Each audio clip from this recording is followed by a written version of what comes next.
এই বাড়িতে এসেছি দত্তপুলিয়াতে। এখানে সেই মেলা হয়, রথ থেকে শুরু হয়েছে, সেটা এখনও আছে, শেষ হয়ে যাবে, সেই জন্য ভাবলাম মেলায় যাব, ঘুরে আসি। 1 মাস হয়েই গেল মেলাটা শুরু হয়েছে। এসেই রাতে গেলাম মেলাতে, ঢুকেই চোখে পড়লো এরকম একটা ফুলের দোকান, তারপর ক্লিপ গার্ডারের দোকান ছিল, নানা রকমের হরেক মাল 10 টাকা, নাগরদোলা, ব্রেক ড্যান্স, সেইগুলো তোলা হয়নি। আর আমার মাম্মামের বায়না ছিল এরকম একটা গাড়ি দেখে গাড়িতে উঠবে, আর এই দেখো এই গাড়িতেই তুলে দিয়েছে। ননভেজ কিছু খাইনি, ভেজ খেয়েছিলাম, এদিকে পাপড়ি চাট খেয়েছি। তারপর প্রত্যেক মেলায় গিয়েই একটা জিনিস কমন দেখি, মথুয়া কেক, যেটা কোনো দিনও আমি খাইনি আমার জীবনে, শুধু দেখেই যাই, সেইটা ভাবলাম টেস্ট করি যে এটা কেমন করে। এই যেই ফার্স্ট টাইম খেলাম, আমার তো খুব ভালো লেগেছে, পরে গেলে আবার খাবো এই মথুয়া কেকটা। আর 10 টাকা পিস ছিল হ্যাঁ এই কেকগুলোর। খেয়ে বাড়িতেও নিয়ে এসেছিলাম। তারপর খেয়ে নিলাম আইসক্রিম, আর আমার মাম্মাম তো ঠান্ডা জিনিস একটু বেশি পছন্দ করে।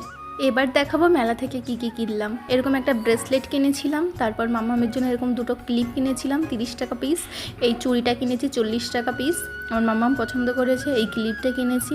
আর আমার মা কিনেছে এই ঝুড়ি দুটো, একটা কৌটো, 2টো মগ কিনেছে, এগুলো হরেক মাল 10 টাকা, সেখান থেকে কিনেছে।